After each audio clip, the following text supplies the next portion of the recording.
The soft clink of glasses accompanied the dim murmur of voices in the iron flask. Lysander Brand wiped down the polished mahogany counter with practiced ease, his movements precise and efficient after years of tending this bar at the edge of Viridian's upper tier, through the smudged windows. Holographic police drones patrolled the streets, their blue scanning beams cutting through the evening fog. "Another round, Liz," called a patron from the corner booth, raising an empty glass. Lysander nodded, already reaching for the bottle of synthetic whiskey. Just another evening at the Iron Flask, except it wasn't. Not with martial law declared that morning. "Coming right up," he replied, his voice steady despite the tension that had settled over the city. The patrons of his bar, a mix of upper-tier professionals seeking anonymity and lower basement dwellers who'd managed to slip through the security checkpoints, all shared the same tightness around their eyes, the same cautious glances toward the entrance. Lysander poured 3 fingers of whiskey, sliding the glass across the counter. He was 35, with dark hair streaked prematurely with gray and eyes that had seen too much for someone who just poured drinks, as he often described himself. In truth, he was more than that to the regulars of the Iron Flask. He was a confidant, a keeper of secrets, a man who remembered everyone's preferred drink and never asked unwelcome questions. "Any word from the basement?" asked the whiskey drinker. A junior engineer from one of the corporate towers who came here because the Iron Flask was one of the few places where the social strata of Viridian could momentarily dissolve in the amber glow of good liquor. Lysander shrugged noncommittally. "Only what's on the feeds." He nodded toward the holographic display in the corner, where government-approved news scrolled in sanitized headlines about civil unrest and security measures. What the feeds didn't show was the brutality, the forced relocations, the disappearances, the tightening grip of the military junta that had gradually replaced Viridian's civilian government over the past decade. The Iron Flask stood at the border between 2 worlds, the gleaming upper tier with its sprawling corporate headquarters and luxury apartments, and the industrial basement where workers lived in the perpetual shadow of the structures above. "They've doubled the checkpoints," whispered Usher, a small man with wire-rimmed glasses who claimed to be an accountant but whose fingers bore the telltale ink stains of the underground press. "No one in or out of the basement without triple verification." Lysander nodded, passing Usher his usual soda water with lime. No alcohol. Usher never drank on publication nights, as he called them. Whatever news he was gathering tonight would find its way to the Resistance Network by morning.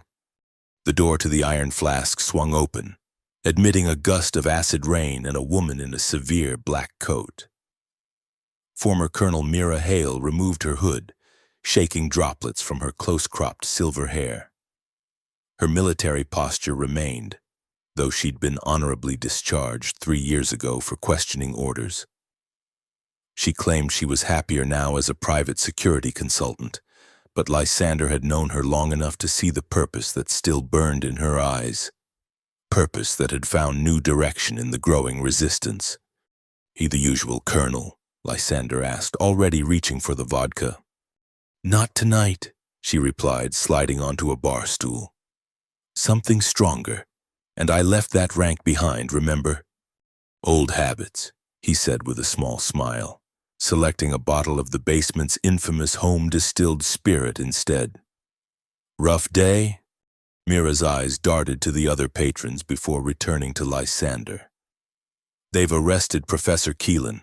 Academic detention. They're calling it—" Lysander's hand stilled momentarily. Keelan had been one of the last vocal critics of the regime with enough academic standing to be heard in the upper tier. "When?" "This morning, right after the martial law announcement. They're not even pretending anymore." "Lys," before Lysander could respond. The door opened again. This time it was Saul Wren, the network engineer whose fingers could manipulate Viridian's digital infrastructure with near magical ability. His usual confident stride was missing.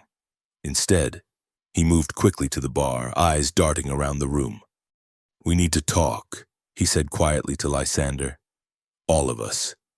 Lysander recognized the urgency in his tone. He nodded toward the back room, a small storage area that doubled as a private meeting space for trusted friends. "Give me 2 minutes to arrange cover," he signaled to his assistant bartender, a young woman named Vessa, who had escaped the basement labor assignments through falsified documents that Lysander had helped procure. "Take over?" "Back room meeting." Vessa nodded, understanding immediately. She'd been part of this dance before. Lysander grabbed 3 glasses and the bottle Mira had requested, following her and Sul into the back room. The space was cramped but secure, one of the few places in Viridian not monitored by the regime's ubiquitous surveillance. Sul had personally swept it for bugs and installed countermeasures that jammed any attempted surveillance. "What's happened?" Lysander asked as he poured drinks with a steady hand. Saul pulled out a small data crystal. "They're accelerating the purge. I hacked into military communications. They're planning a sanitation sweep of the basement tomorrow. Full lockdown. Mass arrests of anyone on their watch lists." Mira's face hardened. "How many targets?" "Over 10,000 names," Sul replied, his voice cracking slightly. "Including everyone in this room." Lysander felt a cold weight settle in his stomach. He'd known they were all taking risks, Mira with her tactical advice to resistance cells, Sul with his information gathering, himself with the quiet support he provided, the messages he passed, the safe haven of his bar. But to hear they were specifically targeted. "We need to warn people," he said, his mind already racing through his network of contacts. "That's why I'm here," Sul said, "but we need to be careful. They've heightened surveillance on all communications. One wrong move and..." The world exploded. Later, Lysander would recall it as a series of disconnected sensations. The sudden concussive force, the flash of blinding light, the acrid smell of smoke grenades, and the sound of breaking glass. In that moment, however, it was pure chaos. He found himself on the floor of the storage room, ears ringing. Through the haze, he could see Mira already on her feet, military training kicking in as she moved to secure the door. Sul was checking his devices, face pale. "Smoke bomb," Mira announced, her voice sounding distant through the ringing in Lysander's ears. "Non-lethal, but they're clearing the main room." "Security forces?" Lysander asked, pulling himself up. Saul shook his head, consulting a small scanner. "No military frequencies active nearby. This isn't them." A pounding on the storage room door made them all freeze. Mira positioned herself defensively, but Lysander recognized the pattern. 3 quick knocks. Pause. 2 more. Vessa's signal. He opened the door to find her, face smudged with soot but eyes clear and determined. "Everyone's out the emergency exits," she reported. "But you need to see this." She thrust a small piece of paper into his hand. Not paper. Synthetic fiber. The kind used for messages that could be dissolved in water without a trace. On it, a message in hastily scrawled letters. "The flask stands. Tomorrow we all rise." "Where did this come from?" Lysander asked, showing it to Mira and Sul.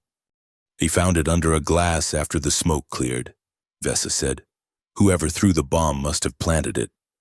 Saul scanned the message with his device. "Clean. No tracking elements."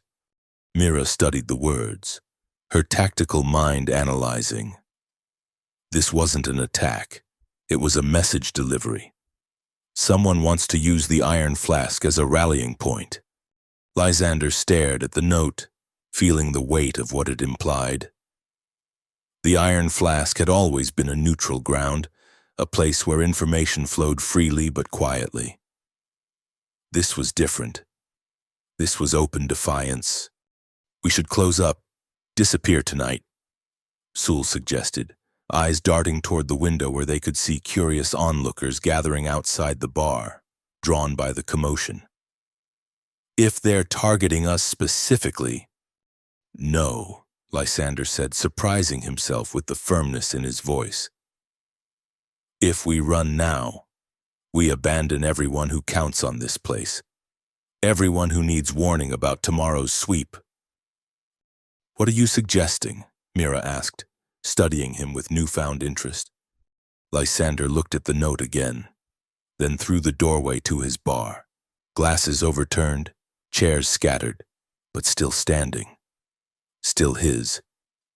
We clean up, we reopen, and we warn everyone who comes through that door. That's suicide, Sewell protested.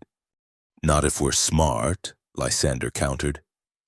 Not if we use what we have. Sewell, you said they're monitoring communications, but they can't monitor a drink order, can they? Or read meaning into which bottle I choose to pour from? Understanding dawned in Mira's eyes. Code through cocktails. Lysander nodded. The Iron Flask has always been a place where information flows. Let's make sure the right information reaches the right people tonight. For a brief moment, doubt clouded his thoughts. He was just a bartender, not a soldier like Mira, not a technical genius like Sewell. What right did he have to make this decision? What skills did he possess to lead such a dangerous gambit? Then he remembered the faces of his regular patrons from the basement, the stories they'd shared over drinks, the quiet dignity with which they endured the increasing oppression. He thought of Professor Keelan, now in detention for speaking truth. I'll need your help, he said to his friends. All of you. Mira straightened, the soldier in her responding to the conviction in his voice. You have it. Saul hesitated, then nodded. If we're doing this, we'll need a system. Signals that look natural but can convey specific warnings. Vesa smiled grimly. I know every regular's usual order. We can use variations to signal danger levels. Lysander took a deep breath. Then let's get to work. We have a long night ahead. They emerged from the back room to find the main bar area empty, the acrid smell of smoke still hanging in the air. Through the windows, Lysander could see a patrol of security drones hovering nearby, their sensors sweeping the area. Not an immediate raid, then just routine response to the disturbance. Vesa, start cleanup, he directed. Make it look like nothing more than a prank. Sol, check our systems. Make sure nothing was compromised. Mira, I perimeter security, she finished for him, already moving to subtly check the exits and sightlines. Lysander returned to his position behind the bar, surveying the damage. Surprisingly minimal. Whoever had thrown the smoke bomb had been careful not to cause actual destruction. As he righted overturned glasses and wiped down surfaces, his mind worked furiously, developing the code they would use tonight. By the time they reopened the doors 30 minutes later, they were ready. The Iron Flask looked normal, perhaps a bit more subdued than usual, but open for business. Lysander had replaced the digital menu board with a handwritten one, a small but significant change that regular patrons would notice.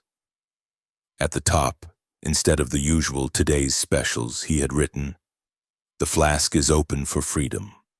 It could be dismissed as a quirky slogan to anyone watching, but to those who knew to look, it was a signal. The uprising had begun, and the Iron Flask stood with it. The first customers trickled in cautiously, regulars testing the waters after the disturbance. Lysander greeted each one with his usual calm demeanor.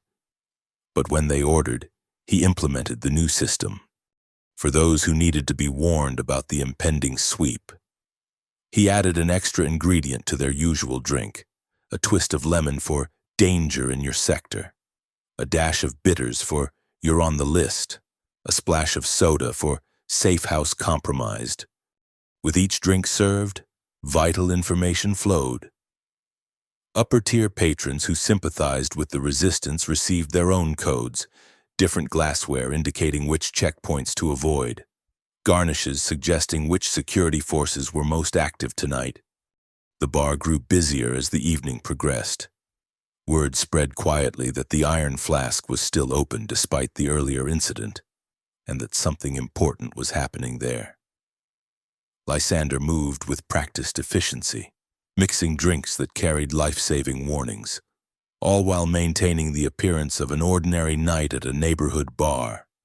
Mira positioned herself at a corner table, ostensibly enjoying a drink while actually monitoring the door and the streets outside.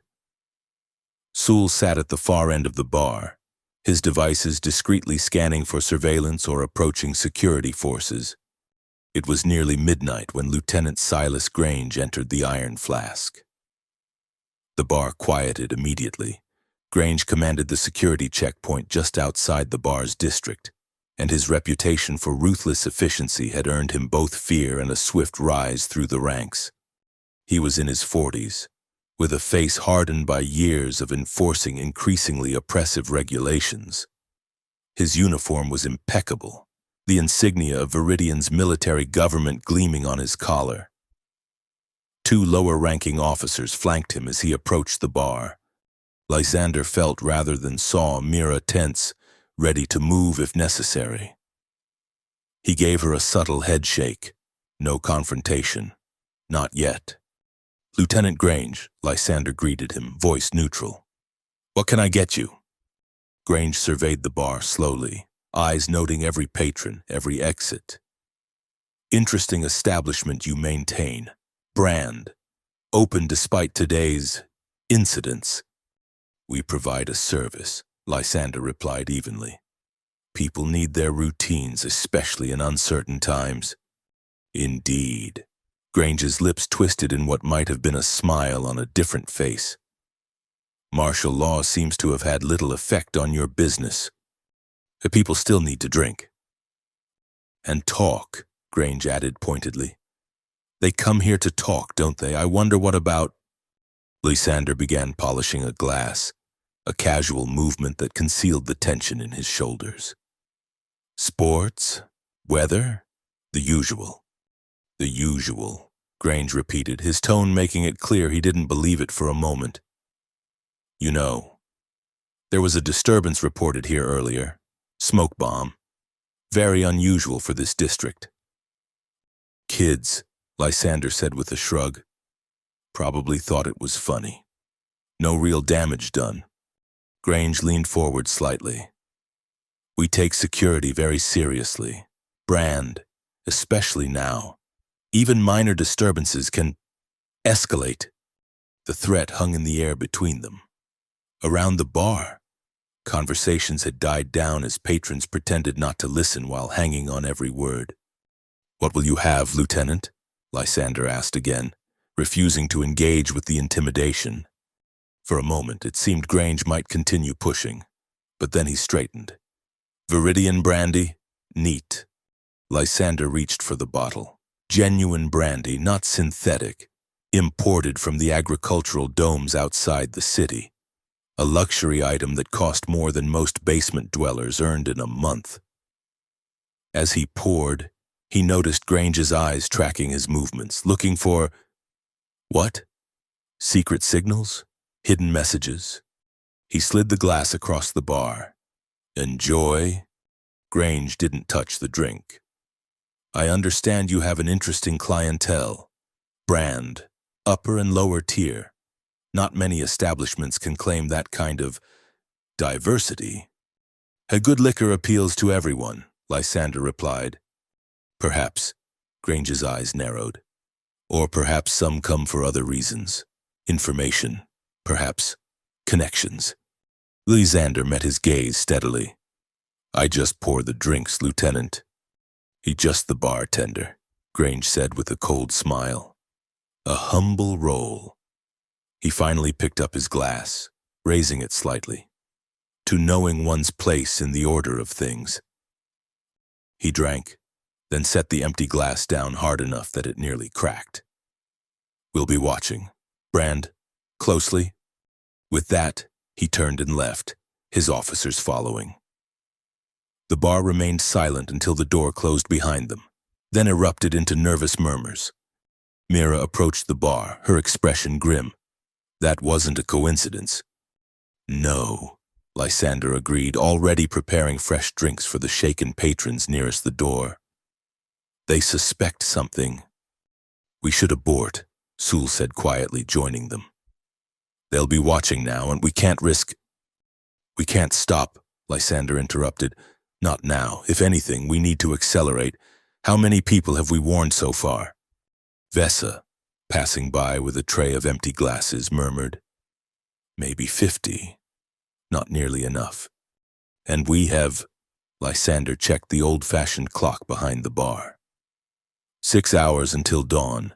6 hours before the sweep begins. "They'll be back," Mira warned. "Maybe not Grange himself, but observers, informants." Lysander nodded, his mind racing. "Then we change tactics. Sol, can you get a message to your contacts in the basement communications hub?" Sol frowned. "Maybe, but it would be risky with heightened surveillance." "We need a distraction," Mira said. "Something to draw attention away from the bar and any digital transmissions originating here." Lysander looked around his bar, at the people drinking, talking, trusting him to be just a bartender while he had somehow become something more. An idea formed. "What if," he said slowly, "we don't hide? What if we become so visible they can't touch us without revealing their plans?" Mira raised an eyebrow. "Explain." "The Iron Flask is known as neutral territory. What if we declared it a safe assembly zone under the old Civil Rights Code? It's still technically on the books, even if the junta ignores it." Sol's eyes widened. "Public gathering for peaceful discussion. They'd have to explicitly violate their own laws to shut us down. And we'd be so visible that any move against us would be noticed," Mira added, understanding dawning. "It could work, but it's incredibly risky. They could simply declare us subversives and be done with it." "Not if we have the right people here," Lysander countered. "Upper-tier citizens whose disappearance would be noticed, corporate representatives, maybe even a diplomatic observer or two." "Who do we know?" Vesa asked. Lysander smiled grimly. "Everyone. That's the point of being a bartender. We know everyone." For the next hour, they worked feverishly. Lysander called in favors from upper-tier patrons who owed him for years of discretion with their secrets. Mira contacted former military colleagues who had grown disillusioned with the regime. Sul established a secure communication line through a series of proxy servers that would be nearly impossible to trace. By 1 a.m., the Iron Flask had transformed. The handwritten sign now explicitly declared, "Safe Assembly Zone, Article 17 Protection." The usual subdued lighting had been brightened, making everything inside clearly visible from the street. The windows, usually tinted for privacy, were now transparent, showing everyone inside that there was nothing to hide. And people came. First a trickle, then a steady stream. Upper-tier professionals in expensive synthetic clothes, sitting beside basement workers in factory coveralls. Off-duty corporate security officers sharing tables with community organizers. They came because they'd heard, through frantically passed messages, through coded drink orders earlier in the evening, through the underground network that had grown beneath Viridian's stratified society. They came because the Iron Flask had declared itself open when everything else was closing down. At 2 a.m., Lieutenant Grange returned. This time, he brought a full squad of security officers who positioned themselves outside the bar, their presence a clear intimidation tactic. But he entered alone, his face darkening as he took in the scene. The mixed crowd, the open declaration of the safe assembly zone, the deliberate visibility of it all. "What do you think you're doing, Brand?" he demanded, not bothering with pretense this time. Lysander gestured to the crowded bar. Serving drinks in a legally declared safe assembly zone. Hey, this is a violation of martial law, Grange snarled. Actually, came a voice from nearby, it's not. A woman in the crisp uniform of the diplomatic corps stood up. Article 17 of Viridian's Constitution explicitly allows for safe assembly zones, even under emergency measures. As an observer from the Outer Colony's diplomatic mission, I'm very interested in seeing how the government respects its own laws. Grange's face tightened with barely controlled rage. This is an internal matter, being witnessed by representatives from 3 corporate entities with interstellar contracts, added another patron, a man in an expensive suit bearing the logo of one of Viridian's largest exporters. Contracts that include human rights provisions. Lysander watched the calculations running behind Grange's eyes. The risk of an international incident, the corporate implications, the visibility of any action taken against the bar now. This changes nothing, Grange finally said, his voice low enough that only Lysander could hear. The sweep happens at dawn. This little demonstration will be forgotten by noon. Then we have nothing to worry about, Lysander replied evenly. Can I get you a drink, Lieutenant? Grange turned and left without another word. Outside, the security squad remained in position, their presence a constant reminder of the threat. He's right, you know, Mira said quietly, appearing at Lysander's side. We've bought time and protection for the people in this room. But what about everyone else? The thousands in the basement who don't even know what's coming? Lysander looked around the bar, at the unlikely alliance of people from different tiers of society, all brought together by the simple act of opening his doors when others would close them. Something was happening here, something more than he had intended when he decided to warn his patrons. Get me Usher, he said suddenly. Minutes later, the small, unassuming journalist stood before him, eyes bright with the sense of history unfolding. I need you to run a story, Lysander told him. Right now, about the Iron Flask declaring itself a safe assembly zone during martial law, about the diplomatic observers present, about the corporate witnesses. Usher nodded eagerly. That'll get attention, all right. But how does it help with the sweep? Because, Lysander said, lowering his voice, in your story, you'll mention rumors of a mass security operation planned for dawn. You'll cite anonymous sources close to the military. You'll make it impossible for them to proceed without confirming everything we're saying about them. Usher's eyes widened. They'll know it came from here. They already suspect us, Lysander pointed out. But they can't move against us now, not with all these witnesses, and once the story is out, the sweep will have to be delayed or cancelled. Mira finished, admiration in her voice. Clever Lys. Usher was already scribbling notes. I'll need a secure uplink. Sewell will provide it, Lysander assured him.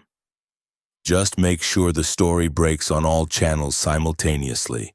We need maximum visibility before dawn. As Usher hurried away, Mira studied Lysander with new eyes. You know there's no going back from this. You've just put yourself at the center of open resistance. Lysander glanced around his bar, the place he had built as a neutral haven, now transformed into something else entirely. I'm just the bartender, he said softly.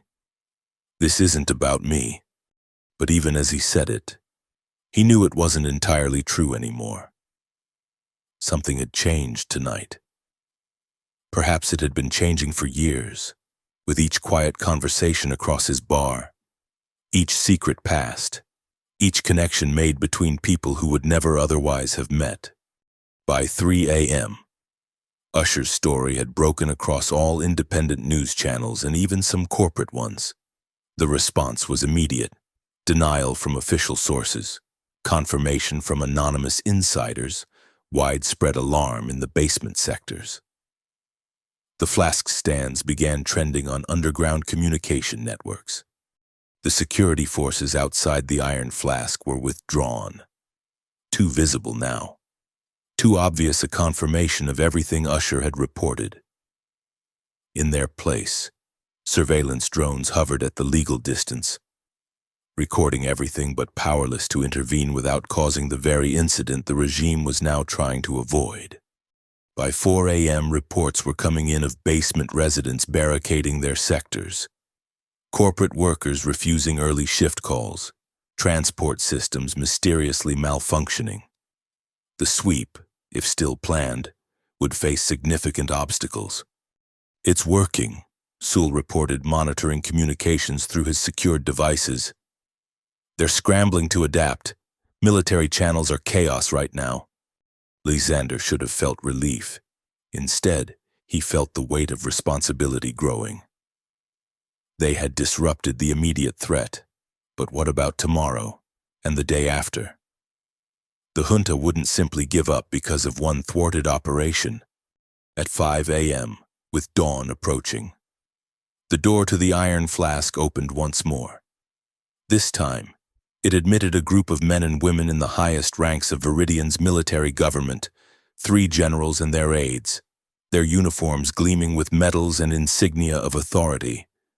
The bar fell silent as they entered. Even Mira, never easily intimidated, straightened instinctively at the sight of such high-ranking officers. The lead general, a tall woman with iron-gray hair and cold eyes, approached the bar directly. Her name tag identified her as General Ilara Voss, Supreme Commander of Viridian Security Forces. "Mr. Brand," she said, her voice carrying in the silent room.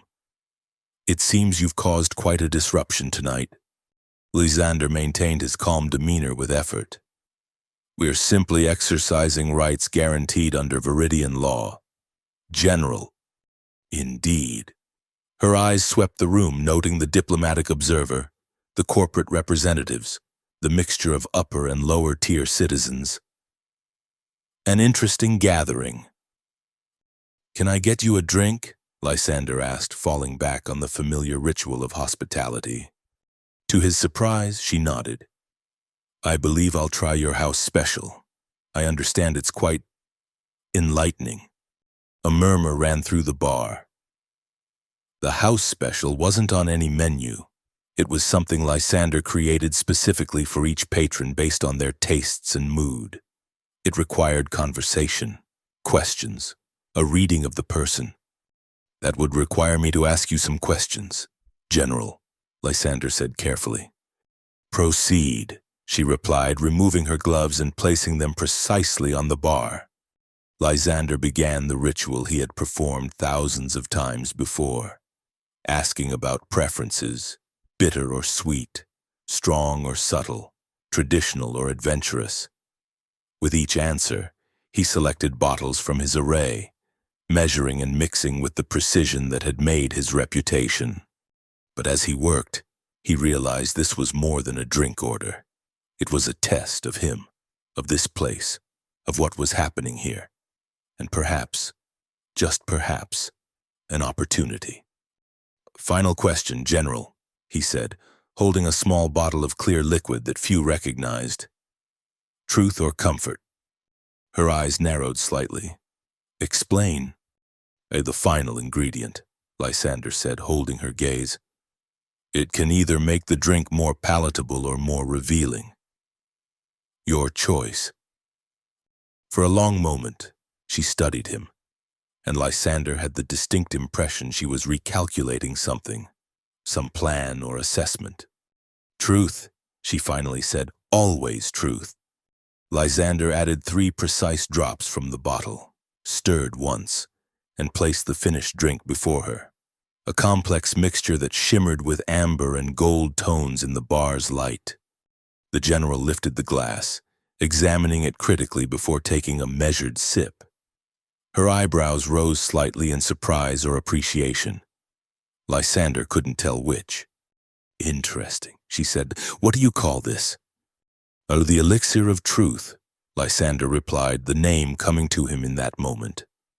"Created specifically for those who make difficult decisions." She took another sip, longer this time. And what truth is this supposed to reveal? Mr. Brand? That depends on what questions you ask yourself while drinking it. General. Her companions, the other generals and their aides, had arranged themselves around the bar, creating a perimeter of military authority. The other patrons watched in tense silence, sensing the pivotal nature of this unexpected confrontation. The general finished her drink unhurriedly, then set the glass down with deliberate precision. An excellent cocktail, Mr. Brand. Now, perhaps you can explain why you felt it necessary to spread rumors about military operations and incite civil unrest.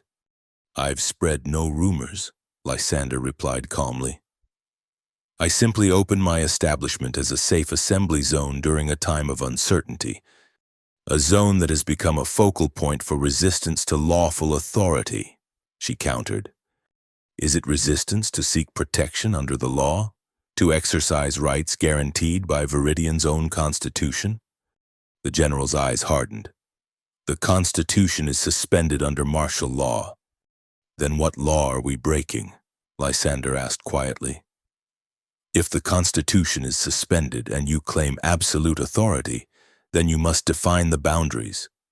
Where does the citizen end and the subject begin? What rights remain when all can be taken at your discretion? A flush appeared on the general's cheeks. Anger, perhaps, or something else. You speak dangerously, Bartender. I speak as a citizen of Viridian, Lysander replied, one who has watched its transformation from democracy to military rule, one who serves drinks to people from all sectors and hears their stories, their fears, their hopes. And you think that gives you some special insight? She demanded, though something in her voice had changed, a hint of uncertainty where before there had been only command. I think it gives me perspective, Lysander said. I see the whole of Viridian here, not just one tier or faction. I see what we could be, if we chose to listen to each other rather than enforce silence. The general's hand moved to her sidearm but did not draw it. You have no idea of the threats we face, the necessity of order. I know that 10,000 citizens were to be arrested at dawn today. Lysander interrupted, his voice carrying through the now silent bar. Not for crimes committed, but for potential opposition. I know that Professor Keelan was detained for teaching constitutional history. I know that children in the basement are denied education while upper-tier corporations report record profits. Murmurs rippled through the crowd. The general's face tightened, but something was happening. Her hand trembled slightly. Her eyes showed confusion. How do you... she began, then stopped, staring at her empty glass. What was in that drink? Lysander held her gaze steadily. Alcohol. Botanicals. Nothing more. You're lying, she accused, but without conviction. No, General, I'm not the one who's been lying. Something was happening to General Voss. She stood straighter, as if fighting some internal battle, then abruptly turned to face the room full of witnesses. The operation was codenamed Cleansing Fire, she said, her voice strained but clear. Designed to eliminate all organized opposition in a single coordinated action. But it was only the beginning. The full plan includes dissolution of all remaining civilian authority, direct military control of corporate assets, and... She faltered, seeming shocked at her own words. Permanent relocation of basement populations to labor camps in the outer territories. Gasps and cries of alarm filled the room. The other generals moved forward, one grabbing Voss's arm, hissing, "What are you doing?" But she shook him off, continuing with growing urgency. We've falsified evidence, manufactured threats, created the very insurgency we claim to be fighting, all to justify increasing control. She's lost her mind, one of the other generals announced loudly. Security. Remove the Supreme Commander. She requires medical attention. Military aides moved forward but froze when Voss drew her sidearm, not pointing it at anyone, but holding it with the unmistakable authority of her rank. "No," she said. "No more lies. No more pretending we're protecting Viridian when we're destroying it." She looked at Lysander with a mixture of anger and bewilderment. "What have you done to me?" "Nothing," he answered truthfully. "The elixir of truth contains no drugs or compulsion agents. It's just a drink, General. What you're feeling is your own conscience, perhaps enhanced by the atmosphere of this place, a rare space where truth can be spoken without fear." The diplomatic observer was recording everything. Corporate representatives were sending urgent messages through their personal devices. Basement workers watched with growing hope and upper-tier citizens with growing alarm or determination. "Arrest him," ordered one of the other generals, pointing at Lysander. "Shut this place down, now!" Military aides drew their weapons, moving toward the bar. Mira stepped forward, placing herself between them and Lysander. But she was one against many. Then something extraordinary happened. General Voss turned her weapon, not toward Lysander or the crowd, but toward her fellow officers. "Stand down," she commanded, her voice regaining its natural authority. "By the original constitution of Viridian, which we all swore to protect, I am declaring this military government dissolved." For a moment, no one moved. The other generals stared in disbelief. "Hey, this is treason," one finally sputtered. "No," Voss replied calmly. "This is restoration. The treason was when we seized power from civilian authority, when we began treating citizens as enemies." The tension in the room was unbearable. Military aides looked between their commanding officers, uncertain whose orders to follow. Patrons held their breath, witnessing history unfolding before them. It was Lieutenant Grange who broke the stalemate. He had returned, slipping in during the confrontation, and now stood by the door, his own weapon drawn but pointed at the floor. "General Voss is right," he said, his voice carrying clearly. "We've become what we claim to be fighting against." His words seemed to trigger a cascade.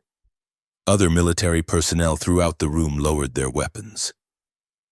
The remaining generals, seeing their authority crumbling, backed toward the exit.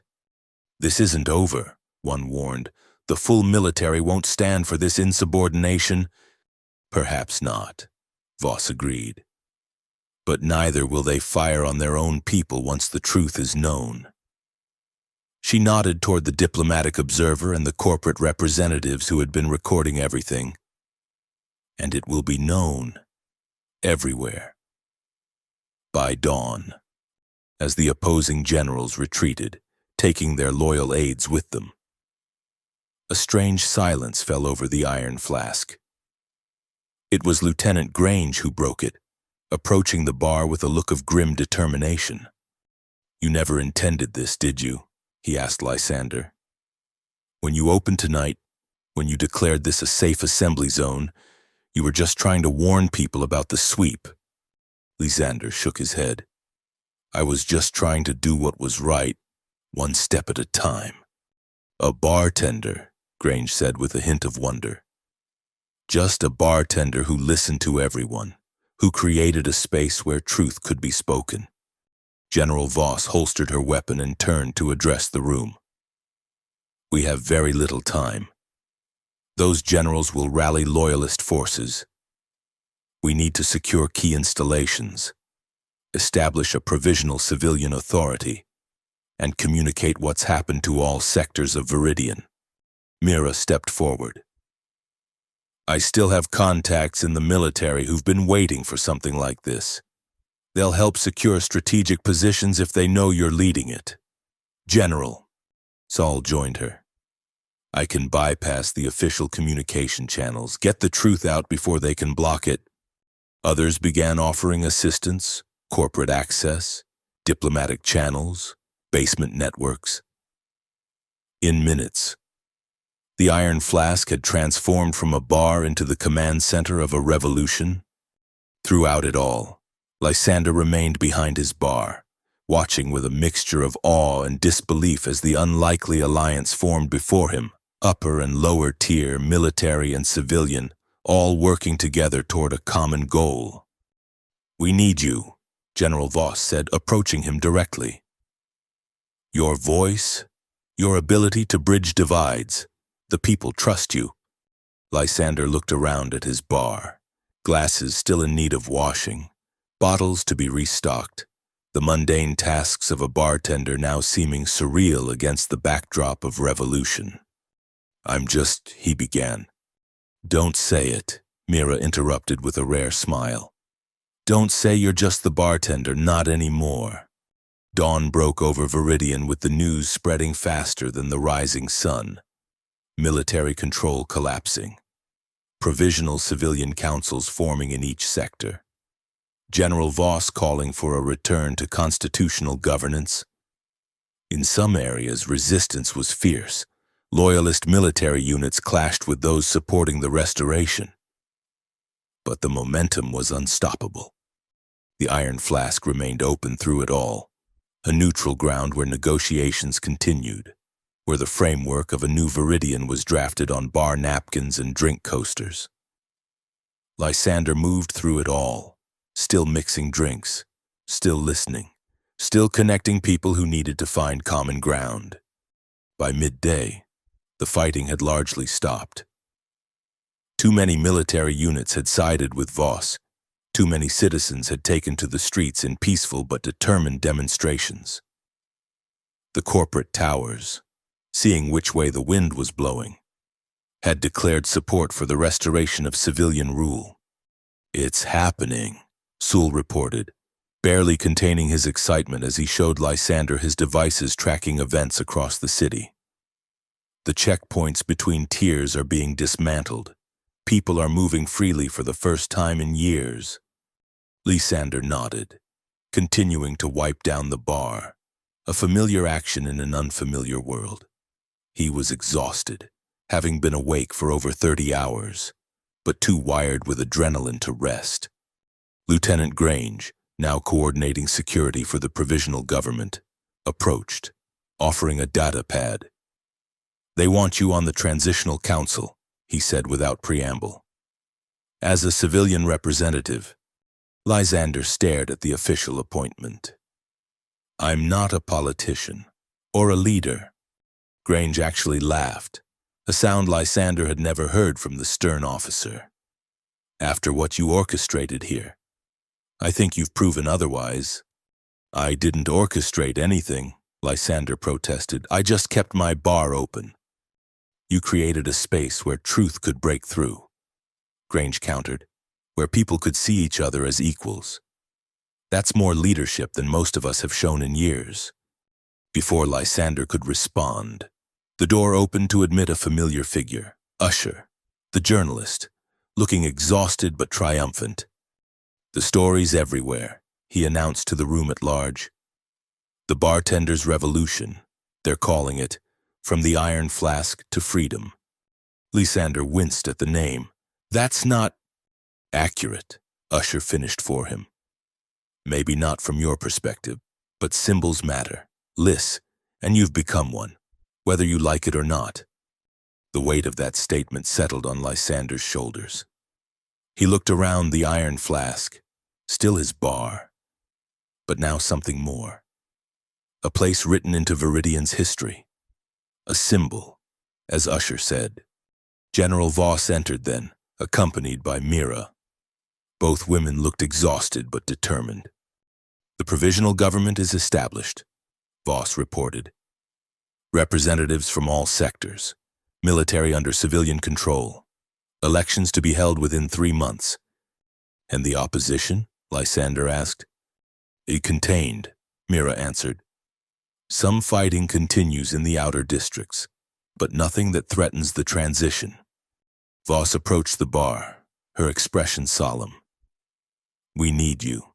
Brand, your voice, your ability to speak across divisions, your—" She gestured vaguely.